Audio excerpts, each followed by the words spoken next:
I think I was born to do this. It's in my blood. I love the blood, sweat and tears. I love food. I love how it connects everyone. I love how food just, equalizes everyone as just human beings. This is the Deep in the Weeds podcast. I'm Anthony Huckstep. While growing up, most of us dream of all sorts of careers that we might have, sometimes fantastical, sometimes absurd, and mostly unexpected. When it comes to the crunch, what triggers someone to carve out a career in food? Nabila Kadri is the kitchen manager of Supernormal in Melbourne. Nabila, how are you? I'm very well, thank you, Anthony. How are you? I'm great. It's good to get you on the show. You're involved in one of the busiest restaurants in Melbourne. What's it like? Thank you. It's amazing. It's one of the most surreal experiences. I mean, I've had some pinnacle and high moments in my career, but Supernormal and working for Andrew is definitely one of the highest points of my career. The highlights. You have had an incredible career, which we'll get into shortly, but tell us a little bit about the scale of Supernormal. Like, how many staff are you sort of dealing with and how many sort of guests a week? At the moment in the kitchen, we've got about 30 staff members. Some are full-time, some are casual, some are apprentices. So, yes, it's a busy kitchen. There's a lot to deal with, but we've got a fantastic management team that supports each other, and we do what is possible. And in terms of numbers, we do about 3,000 covers a week. Wow. Give or take. Yes. That is a busy kitchen. Tell us a little bit about your role. Often we speak to a head chef or an executive chef or kitchen manager of such a big sort of busy kitchen like that. What does your role encompass? So, kitchen manager is a new role for me as well. I took on this role primarily because I've just had baby number 2.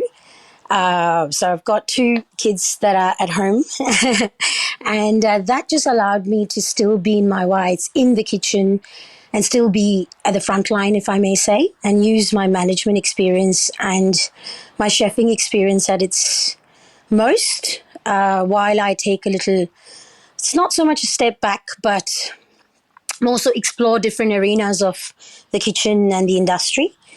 I get to work alongside the head chef, the executive chef, which is Ben Pollard, Andrew, and I get to help them run the kitchen, structurally, recruitment, service, training, financial part of things. So it's like a shadowing head chef, I guess. Yeah. It sounds like an incredibly intricate role. What's some of the challenges that you face in this sort of new role that you've got? I think I don't know if there's been a lot of challenges, but there's definitely been a lot of highlights, such as being the head chef or being in the sort of spotlight. You don't get to see a lot of peripherals because you're so zoned into the food, the staff. You don't really, as Chris Handel says, you have to be a unicorn to be across numbers and the daily sort of ins and outs of what a kitchen has to offer. So I think separating the 2 roles and allowing me to take more of the admin role, the budgeting role, the training and role has just allowed the head chef to be more creative in his space. Or her, for that matter, but at the moment it's Raf. So, yeah, and I think it's been interesting for me because as a head chef, I took a step back and I see so much more. There's so much potential, especially with the industry going, I was at the butt end of old school hospitality. So the fact that we are changing this trend as well, it's been a great platform for me to be a part of this change and implement it.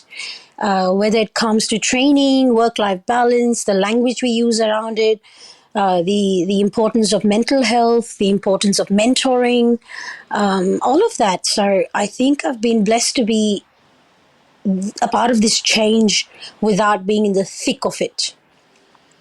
And so when I am ready to take that next step, it's opened up my vision to so much more. And of course, with the help of Andrew and his vision, it just makes it even more creme de la creme. Because he's a visionary, so it's beautiful. Well, I want to delve into sort of what you're doing there and what you have planned for the future as well. But take us back to when you were young. Whereabouts did you grow up, and what sort of role did food play? So I grew up primarily in Oman, UAE, and India. My background is Islamic Indian. So, it's a given that I come from food. Food was the celebration for everything: Ramadan, Eid, weddings, birthday parties. It was either food, jewelry, or lots of perfume. I mean, these were the three things we celebrated the most with. So, so food was always a big part of it. And my mom comes from a Yemeni background, which she then was raised in India. So her recipes were always her pride and joy, and her being the best cook out of the two families. I sort of got trained by my mother a lot because she never gave away any recipes unless it was her daughter. So that's where I sort of started my training under my mother's wing. She's a very disciplined worker. I don't think I touched a dish till I was like 16 or 17. All I did was peeling, cutting, chopping, cleaning. And I remember telling Mom, please, can I just at least stir the pot? And she goes, no, you ruin it. So, she's so going into hospitality at a young age and coming, especially because it was male dominated. And it was not a big deal for me when I was yelled at, or there was no please and thank yous. They were just like, no. So I never found that offensive. I guess it worked for me because my mom was so disciplined when I was a teenager. So it sort of shaped me into that person.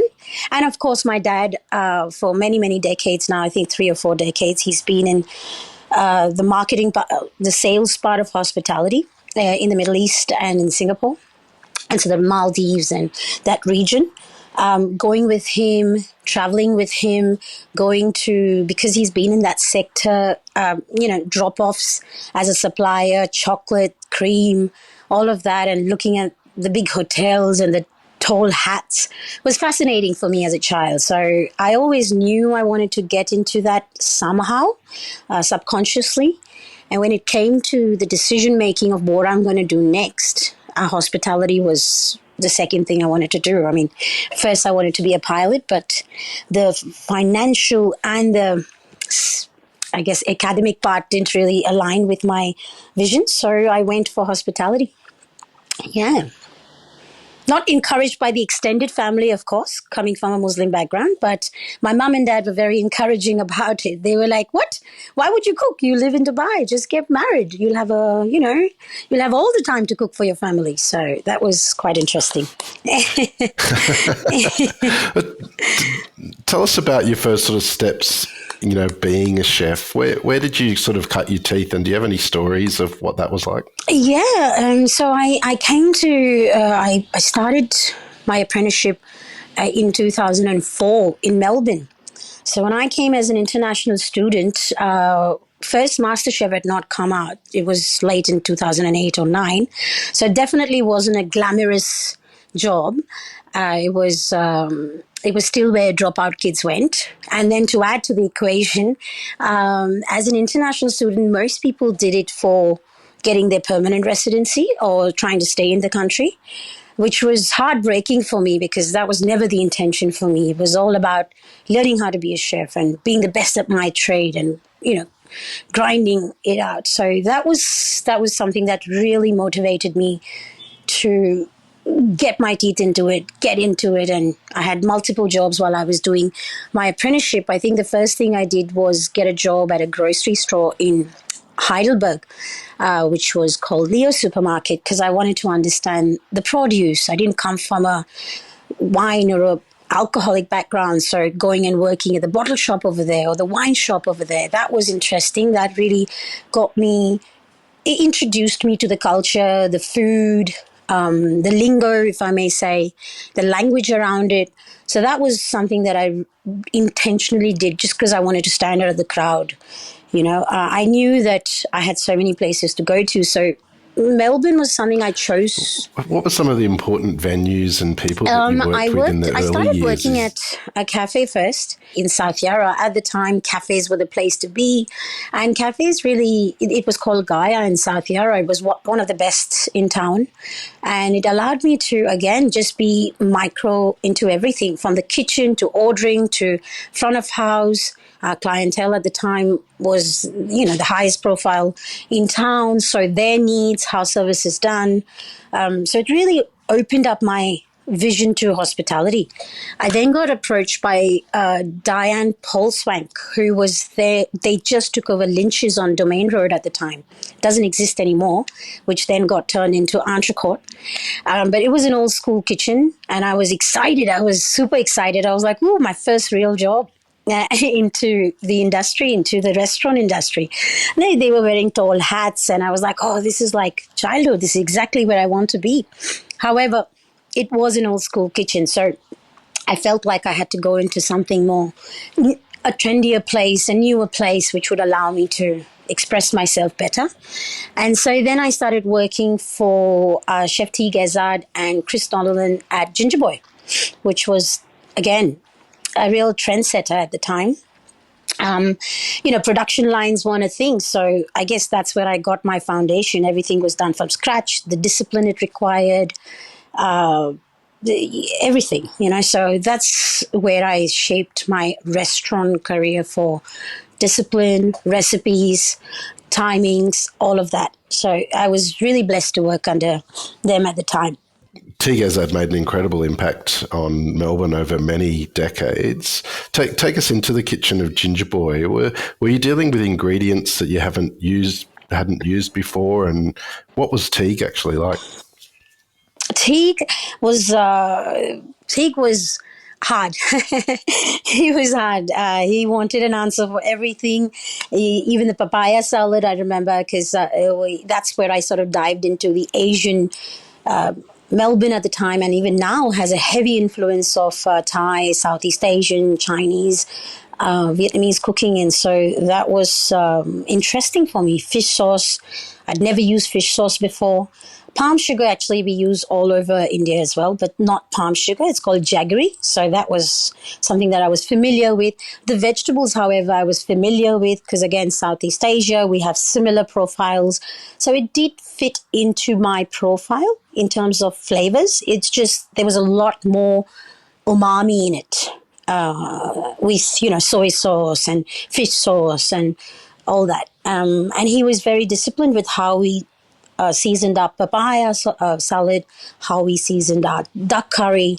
All the pastes were made from scratch. Our jungle curries were made from scratch. So I pretty much memorized all the recipes. And I think even now, naturally, I just remember them because he was so disciplined and he knew. Even Chris Donovan, he was chef of the year at the time. They were just incredibly creative chefs with a great palate, but also the need to have a brigade that was equally talented. So I rubbed shoulders with some fantastic boys in there that were just driven, disciplined. But then we did have our hospitality moments where we had too many late nights and maybe going straight from the bar to the restaurant, so into the kitchen. Which was also what introduced me to the industry, to be quite honest. It was, it was the butt end of the rockstar era. So I was very glad that I got to be a part of that too. Today, when a chef tell me after service, I'm going to go to the gym, I'm like, what?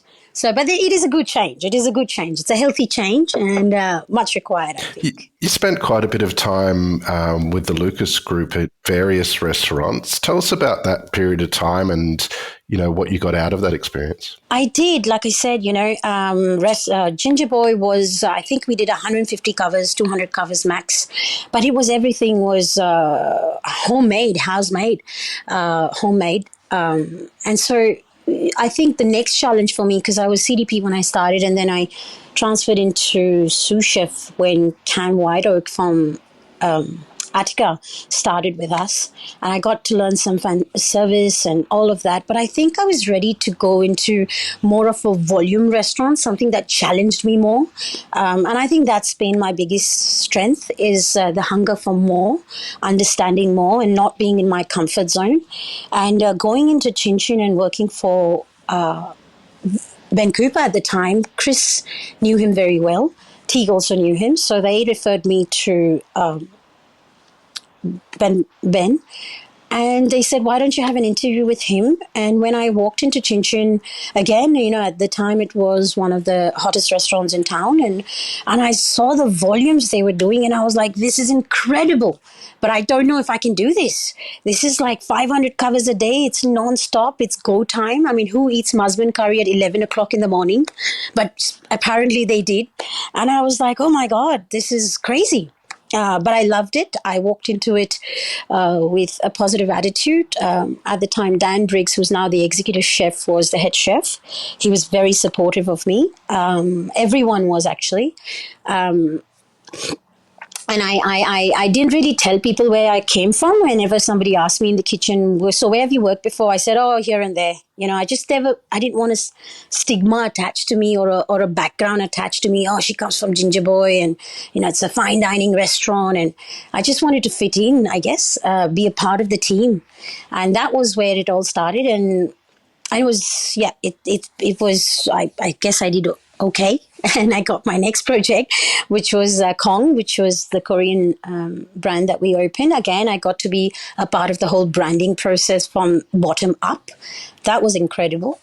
Then I came across Jonathan Alliston at Baby, where Chris Lucas also supported me, and my hunger for more, my discipline. I guess my biggest attribute is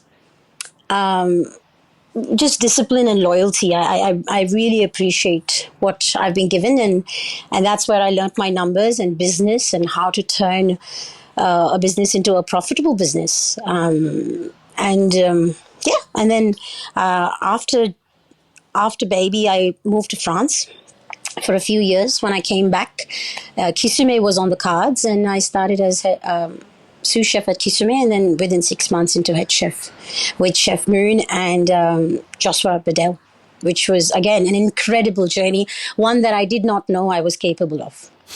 Well, tell us about, because while you're in the Lucas Group, you became head chef, and you also executive chef with Hawker Hall. How did those roles change you and your perception of a role as a chef, leading the team like that? I think even now, female chefs are a minority in an industry this big. So it had its challenges. Female, not saying that every female chef has this, but we are expressive. We are, we do have more, not we, but I think I just wanted to hold the flag for many. So many of the other generations that come along and many of my other colleagues. I think in the beginning, I had to walk on eggshells and just be a little bit more diligent with what I do, because not everybody is used to being a woman in an authoritative position. And so that was quite, there were days where I questioned if I was good enough, I guess. And Chef Jonathan and people like Chef Joshua Bedell, Chris Lucas, they really supported me and navigated the way I thought about things, brought a vision, not to narrow my vision down to sections or to people. I have always been the kind of person that appreciates the human race for what it is. So I think that really helped. I'm a good listener. I like different people. So I think that really helped me to sort of help my colleagues and my juniors to find their path. And my belief in my team. You are really nothing without the team that you are with. And I'm very grateful for the way they have allowed me to take that sort of lead role and not question it. So all the teams really made a significant impact on me, and I'm grateful for all of them. And they all are doing really well, or at least most of them. And so I'm really proud of what we have manifested over the years. Most of the sous chefs that I work with are actually head chefs now in some fantastic places. And the ones that have quit because they just don't want to be in the industry, which I understand too. How did the role with Andrew McConnell come about? So right after lockdown, I mean, I guess with lockdown, what happened is most partners actually finally got to be intimate. So that's intimate, sorry. And I got pregnant. And I remember calling my mom up. She was living with us at the time, and I said, "This is not happening. It's going to stagnate my career. It's going to slow me down. I'm not doing it." And she sort of pulled the reel back and said, "No, that's not fair. You know, I'll always support you. I'll drop everything and come and support you. But you must be a part of history, the right part of history. You know, if you want to make this change, it's important that you think bigger, broader, be more of a visionary." And right after lockdown, when I had Inaya, I thought it was time for a change. I just felt like a change. It was just, I was ready for a change. And Ben Pollard at the time was looking for just a pool of talent, because that's just, yeah, what Ben does. He's amazing at spotting the right person for the right job.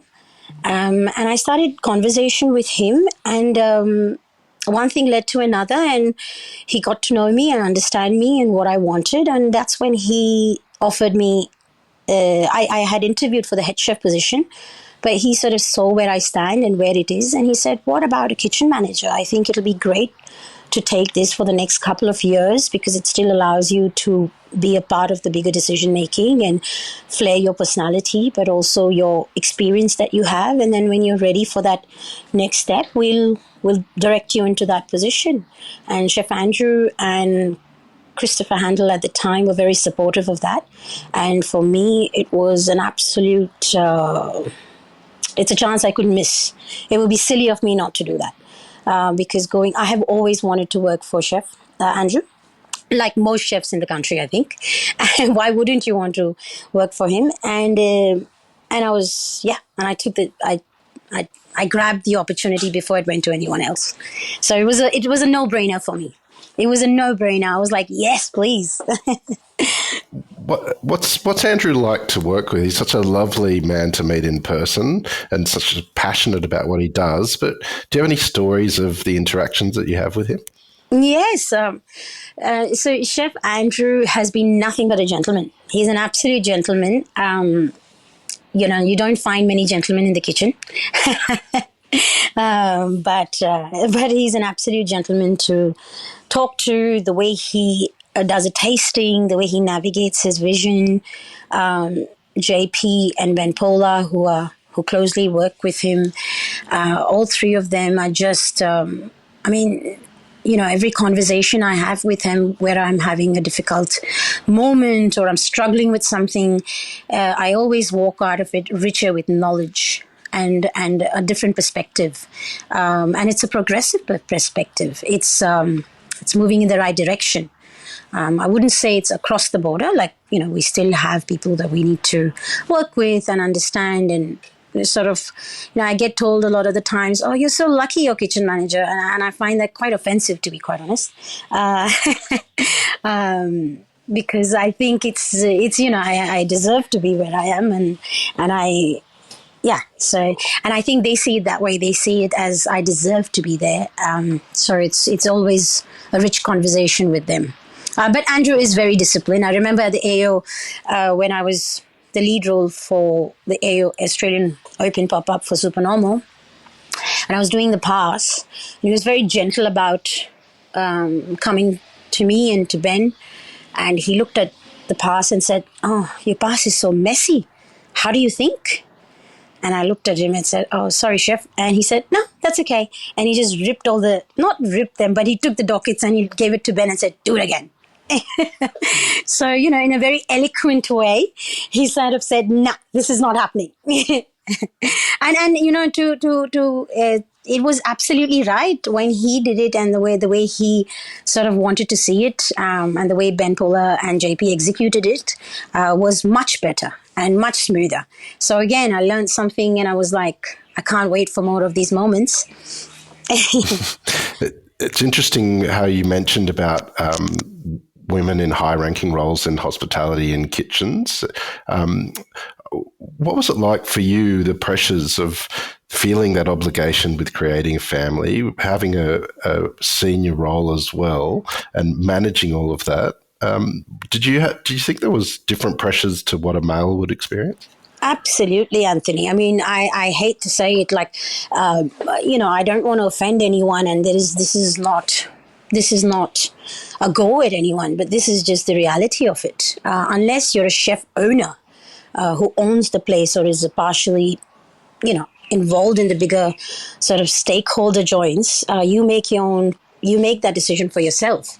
But coming from an employee part of things, I even remember calling up so many of my mates and people that I respected and looked up to and said, hey, I'm pregnant. What do you think? And they go, everyone had this tone saying, sorry, like, and there was no, I mean, I think 90 to 95% of the people, and they were highly skilled individuals in fantastic positions, and again, visionaries, but this was just the stigma. I do remember a few of my friends approaching me to open a cafe with them, which was, I'm internally grateful for it. But again, that was not, I wasn't given a choice. It was assumed that, oh yeah, you're going to take it, aren't you? Because don't you want this life now? And I was like, no, not really. Thank you. And I appreciate the love, but that's not, I wasn't even given an option. And that's why I called my mom up saying, I'm terrified. I've invested 14, 15 years, and all I got is, I get given a bunch of flowers saying good luck for the next move. I'm like, what do you mean? My colleagues who got pregnant with who were head chefs got told, well, the next step is executive chef, I guess. You've got responsibilities now. And for me, it was always, do you want to go into a production line, prep kitchen, head of this, head of that? As much as I appreciated those options, I don't think I was ever, it was a bit of a devaluing situation rather than a value you more now because you have more strength, because, you've now just given birth. I mean, look at you coming back in your whites and wanting more. You've got more of a bite now, and I think Joshua Bedell, for that matter, I mean, he has always been thinking outside the box. He's from New York, so he's always had a bigger vision to things. And he was probably one of the only chefs who said, what do you mean? You're a leader. You're a born leader. It's what you do. And there's no slowing down. There's probably taking a little bit of a halt while you align with values that align with yours, and then you move forward from there. And that's where I guess Andrew happened, and that's where I took that plunge, because I thought, yes, this is exactly the pathway I would like to move forward with. Yeah, so no, definitely a challenging role. I think a lot of women are told that. I think especially from where I came from, the early 2000s, like I said, after COVID, the industry is evolving. We still have a lot of work to do, and I think it's a decade away. But there is definitely more, around the language we use, work-life balance, gender equality, all of that. I do think there is a fine line between all of that, because, the kitchen is a hard place to be. It does require discipline and diligence and time to learn your craft. I mean, these days, everybody sees 500 videos and works in 3 places, and they're like, oh, I'm ready for a head chef position, which is great. That kind of confidence is great. It's amazing. But it has to be aligned with, realistically, it takes practice to perfect things. What sort of advice do you have for those out there that might be stepping into a big role like yourself that you have at the moment, that is sort of controlling all the costs and the operations of such an important restaurant in Melbourne? What sort of advice would you have for those that are moving into a role like that? To be patient. I think that's the biggest thing I learned with every step of going into a management position is, I had a little firecracker in my bum when with my first role in as a sous chef at Ginger Boy. I think I was 24. I was young. I thought, the sunshine off my ass. So I was like, yes, this is it. This is me. I'm the next best thing. But come fast forward 10 years and I still feel like I'm learning. I still feel like I've got so much to learn in terms of produce, in terms of numbers, in terms of the ever-changing trend, in terms of, just culture. Work culture is so important to build, and all those things take time. Even a relationship takes 4 seasons to actually understand a person, to be quite honest. So it's important to give yourself time and actually be patient, be forgiving, and have a big heart. I mean, food and hospitality is about carrying somebody's heart in your heart and doing the right thing. I've always worked for all the people that I've worked for, from Lynch's to Teak to Chris, Lucas to Andrew. I've always walked into a venue like it was my own. I have never looked at a job like it was a job. I've always looked at things like, if this was mine, what would I do? And I would give it 100%, or maybe 200%. And that's what I've done. And just remember to stay loyal to the people as well. It's not just about your vision. So I think patience is the key here. Patience and being a better listener, and not getting offended very often. If your idea is not being absorbed, it's probably not the right time for that idea to come to life. Well, your influence has affected so many, and in so many important restaurants as well. What do you love about what you do? I mean, I'm going to use the cliche word I think I was born to do this. It's in my blood. I love the blood, sweat and tears. I love food. I love how it connects everyone. I love the idea that, where we come from, whether it be the UAE, whether it be Dubai or Abu Dhabi, where you go to eat a shawarma on the street, or you go to India, whether you eat a pawa down the street, or you go to France, where there's a brasserie. I love how it doesn't matter which background you come for or the stature you come from. Everybody eats the same croissant that's worth €1. Everybody eats the same pavada that's worth $10. And I think I love how food just, equalizes everyone as just human beings. There's nothing more to it. There's no rich or poor or middle class to it. And I think that's the biggest thing that makes me happy, to see people sitting on one table from every walk of life and just purely enjoying that moment of nourishing their soul. And I think that makes me happy to see that kind of equality in this world.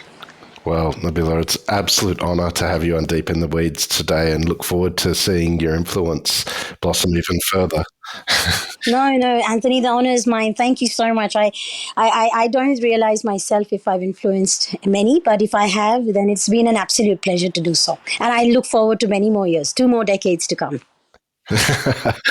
Well, it's been an absolute pleasure. Please keep in touch, and we'll catch up again soon. Will do. Thank you, Anthony. Thank you. This is the Deep in the Weeds podcast. I'm Anthony Huckstep.